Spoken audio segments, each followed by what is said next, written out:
بڑے اعزاز کی بات ہے کہ آج ہمارا شہر کراچی 17ویں اردو کانفرنس کی میزبانی کر رہا ہے۔ اس کانفرنس میں آرٹس کونسل کا ایک کلیدی کردار ہے۔ آرٹس کونسل کی توسط سے ہم سب کو یہ موقع ملتا ہے کہ ہم اپنی زبانوں، اپنی ملک کی ثقافتی رنگوں اور ان کا جشن منا سکیں اور دنیا کے سامنے فخریہ انداز میں پیش کر سکیں۔ اس بات کا بھی قائل ہوں کہ پاکستان کی تمام زبانیں محبت، اخوت اور رواداری کا درس دیتی ہیں، اور ہم سب پر یہ فرض ہے کہ ہم بحیثیت قوم ان زبانوں کی ترقی اور ترویج پہ اپنے کردار ادا کریں۔ اس سال عالمی اردو کانفرنس جشن کراچی کے طور پہ منائی جا رہی ہے۔ ہم اس بات پر اتفاق کریں گے کہ کراچی کو پاکستان میں زبانوں کے حوالے سے مرکزی حیثیت حاصل ہے۔ اس شہر کے ہر گلی محلے کا اپنا ایک انداز ہے اور ہر گوشہ پاکستان کے کسی نہ کسی ثقافتی رنگ کی عکاسی کرتا ہے۔ تو آج نہ صرف ہم اردو کا جشن منا رہے ہیں، بس اس شہر میں موجود پاکستان کی ہر نمائندہ اکائی اور زبان کا جشن منا رہے ہیں۔ یہ کانفرنس کراچی اور پاکستان کے عوام کے درمیان محبت اور یکجہتی کے رشتے کی عکاس ہے۔ میں آرٹس کونسل کو داد تحسین پیش کرتا ہوں۔ آرٹس کونسل 1954 سے پاکستان کی فکری، تخلیقی اور ثقافتی فکر کی علمبردار ہے۔ میں آرٹس کونسل کی کاوشوں کی بدولت کراچی کا ایک نیا تشخص آج دنیا کے سامنے ہے۔ حکومت سندھ ہمیشہ یہ کوشش رہی ہے کہ آرٹس کونسل کی ہر ممکن مدد فراہم کی جائے، اور انشاءاللہ یہ سلسلہ آنے والے وقتوں میں بھی اسی طرح چلتا رہے گا۔ میں خاص طور پہ آج کے اس کانفرنس کے حوالے سے، اور آپ سب کراچی شہر کے اور دنیا بھر سے لوگ آئے ہوئے اس کانفرنس پہ، اور لوگ سن بھی رہے ہوں گے میڈیا کے ذریعے، اس شہر کے بارے میں، اور یہ میں گواہی دے سکتا ہوں کہ جس وقت احمد شاہ تقریر فرما رہے تھے اس وقت بھی ان کو فون آ رہے تھے، اس لیے فون وہ چھوڑ کے چلے گئے تھے، تو میں نے دیکھا۔ یہ نہیں بتاؤں گا کس کا فون آ رہا تھا انہوں نے منع کیا ہے، وہ بعد میں بتا دوں گا۔ تو اس وقت بھی ان کو کچھ ایسی قسم کے فون آ رہے تھے،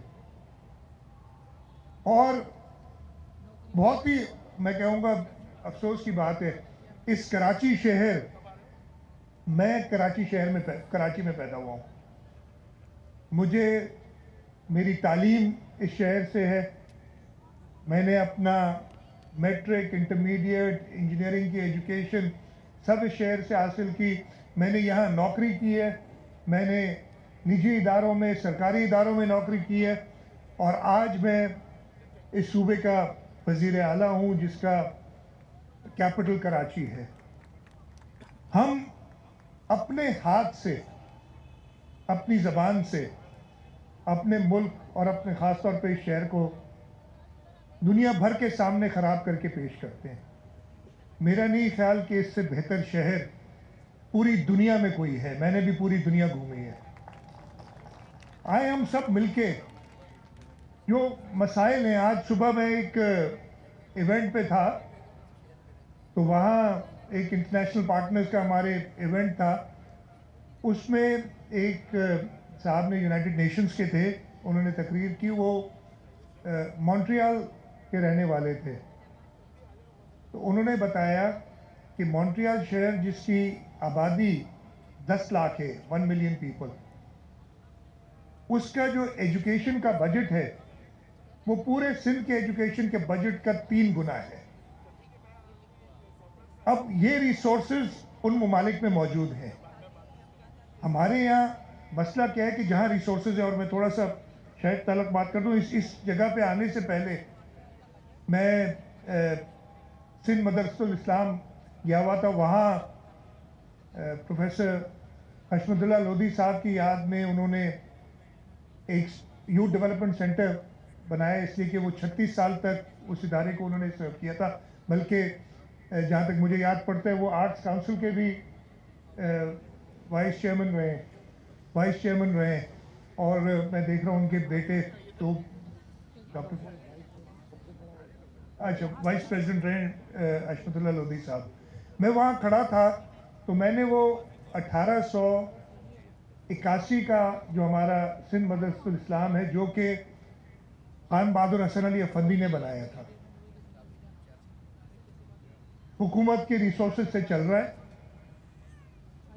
اس کے بالکل سامنے، میں نام نہیں لوں گا، آپ سب جان جائیں گے، ایک عمارت ہے جو شاید اتنی ہی پرانی ہے یا شاید اس سے تھوڑی نہیں ہو، اتنی خوبصورت عمارت. اچھا سندھ مدرسۃ الاسلام کو بھی دیکھا، جو ریسورسز موجود تھے اس سے انہوں نے اس کا، میں کہتا ہوں، ایک مناسب خیال رکھا ہوا ہے. اس کے سامنے ایک عمارت تھی جس میں یہ میں گارنٹی سے کہہ سکتا ہوں کہ پاکستان کے امیر ترین لوگوں میں اس عمارت میں وہ رہتے ہیں. اس کی جو حالت تھی باہر سے میں نے دیکھا، اگر ہم اپنے ملک کو اگر میں اپنے گھر کو اون نہیں کروں گا تو کوئی اور آ کے میرے لیے نہیں کرے گا کہ آپ جا کے دوسروں کو کہتے رہیں. ہم سب نے اپنے شہر کو اون کرنا ہے. ہاں پرابلمز ہیں، پرابلمز ابھی کی نہیں ہے. جیسے ابھی غازی صلاح الدین صاحب نے بتایا، شاید آپ نے کہا تھا یا احمد شاہ صاحب نے کہا تھا کہ شاید ہی دنیا میں کوئی ایسا شہر ہے جس کی آبادی اتنی تیزی سے بڑھی ہو جو کراچی کی بڑھی ہے. غازی صلاح الدین صاحب نے کہا تھا. اور اس کے ساتھ یہ آبادی ابھی نہیں بڑھی، اور اس میں کئی ادوار آئے ہیں. مرتضیٰ وہاب کو تو ابھی کیا 1.5 سال ہوا ہے، 2 سال مرتضیٰ اٹھ کے چلا گیا. یہی ہے، کتنے سال ہوئے آپ کو؟ 1.5 سال ہوا ہے اس شہر کو سنبھالے ہوئے. اور فرق آپ کو کچھ نہ کچھ نظر آ رہا ہوگا، جو ریسورسز ہمارے پاس موجود ہیں. لیکن جو یہاں دہائیوں سے کام کرتے چلے آ رہے تھے، اور میں یہ کہوں گا نہ صرف انہوں نے، وہ تو احمد شاہ کے تو شاید بہت ہی خلاف تھے جو آپ نے بتایا. آج مجھے نہیں پتا تھا کہ فون لندن سے بھی آتے ہیں، اتنے اہم شخصیتیں. ہمارے لیے کبھی لندن سے فون نہیں آئے. لیکن اس شہر کو جس طریقے سے، میں کیا کہوں، لفظ کوئی سمجھ نہیں آ رہا مجھے. آپ اس شہر کی پلاننگ دیکھ لیں جو 60s 70s ایون 80s تک ہوئی ہے. ہر جگہ پہ آپ چاہے نارتھ کراچی چلے جائیں، آپ چاہے کورنگی چلے جائیں، وہاں جو سڑکیں موجود ہیں وہ 4 یا 6 لین کی سڑکیں ہیں. بیچ میں اس میں آئلینڈ بھی ہے، دونوں طرف اسٹارم واٹر ڈرینز بھی ہیں، سروس روڈز بھی ہیں، سب انکروچڈ ہیں. یہ ابھی نہیں ہوئے. اچھا ایک بار آپ انکروچمنٹ کرا دیں اور لوگوں کو دکانیں الاٹ کر دیں نالوں کے اوپر، ان کو ہٹانا بڑا مشکل ہو جاتا ہے. اور میں جس جماعت سے تعلق رکھتا ہوں اس کا تو پورا لاجک یا اس کی مائنڈ سیٹ یہ ہے کہ لوگوں کو تکلیف نہیں پہنچانی ہے. اب آپ نے اس مشکل میں ہمیں ڈال دیا ہے، لیکن انشاءاللہ تعالی ہم اس ملک کے صوبے شہر کے لوگوں کی خدمت کرتے رہیں گے. لیکن میں صرف یہ کہوں گا کہ اپنا حصہ بھی ہر ایک ڈالیں. صرف شکایتیں کر کے کام نہیں بنے گا. آپ جیسے میں نے بتایا اس عمارت کی، اب وہ سمجھ گئے ہوں گے لوگ جو سمجھنے والے ہیں کہ میں کس عمارت کی بات کر رہا ہوں. ان کو میں ضرور ان سے بات کروں گا کہ شکایتیں تو بہت کرتے ہیں، اپنے گھر کو تو ٹھیک کر لیں. اس کے لیے تو کوئی آپ کو حکومت کی ضرورت نہیں ہے، اس کو باہر سے صرف پریزنٹیبل رکھنے کے لیے. تو یہ چیزیں جو ہیں میں کہنا چاہ رہا تھا. میں ایک بار پھر احمد شاہ صاحب کا بہت شکر گزار ہوں. آپ نے جیسے انور مقصود صاحب نے کہا کہ 8 منٹ ہو گئے. مقصود صاحب میں کوئی سزا تو نہیں ملے گی مجھے؟ 5 ہوئے. یہ گھڑی ان کے ہاتھ میں، اس لیے یہ میری سپورٹ کریں گے مجھے پتہ ہے. انور صاحب کوئی سزا تو نہیں ملے گی نا؟ پتہ نہیں اس کے بعد آگے کچھ کہہ دیں. اس آرٹس کاؤنسل کے بارے میں آپ نے دیکھی تو صحیح جو کاوشیں ساری 1954 سے لے کے ہیں.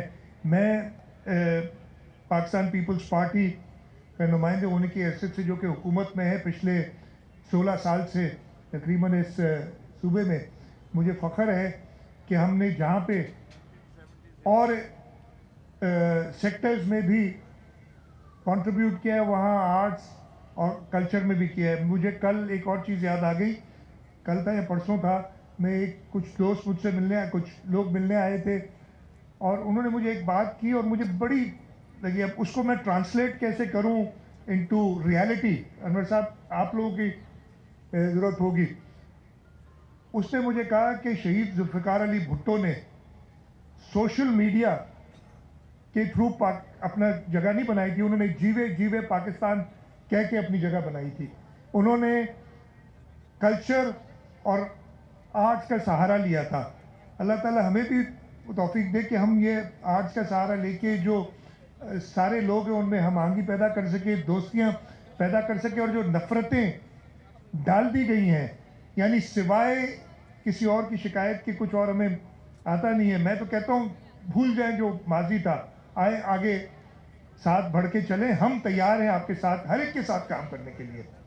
اور یہ نہ صرف میں بلکہ میرے پارٹی لیڈر نے اس کا مظاہرہ بھی کیا ہے کہ وہ انکلوسیوٹی چاہتے ہیں، ایکسکلوسیوٹی نہیں. وہ ابھی حالیہ 26ویں آئینی ترمیم میں آپ نے دیکھ لیا تھا کہ کس طریقے سے ہر جماعت کو انہوں نے اپروچ کیا تاکہ ایک متفقہ فیصلہ ہو. تو ہماری یہی کوشش ہے کہ ہم سب کو ساتھ لے کے چلیں اس شہر، اس صوبے، اس ملک کی بہتری کے لیے. اور انشاءاللہ تعالی مجھے پورا یقین ہے کہ جو نوجوان ہیں وہ یہ بات سمجھیں گے، اور نوجوان جن کا ابھی دماغ انفارچونیٹلی سوشل میڈیا کے ذریعے بہت زیادہ پولیوٹ کر دیا گیا ہے، وہ حقیقت سمجھیں گے. اس ٹائپ کے اور ایونٹس ہوں گے. آپ کو اگر ہسٹری دیکھنی ہے، آج جیسے میں گیا تھا سندھ مدرسۃ الاسلام، چلے جائیں کہ کس قسم کی انسٹیٹیوشن ہمارے بڑوں نے ادھر بنائی تھی اور ہم کیا کر رہے ہیں. میں اس میں اپنے آپ کو بھی قصوروار ٹھہراؤں گا دوسروں کے ساتھ، لیکن میں اکیلا کچھ نہیں کر سکوں گا. مجھے سب کا ساتھ چاہیے ہوگا، خاص طور پہ جو ہماری یوتھ ہے ان کا ساتھ چاہیے ہوگا کہ ہم اس ملک کو، اس صوبے کو، اس شہر کو ایک بہتر جگہ بنائے سب کے لیے. آپ سب کا بہت بہت شکریہ. پاکستان زندہ باد.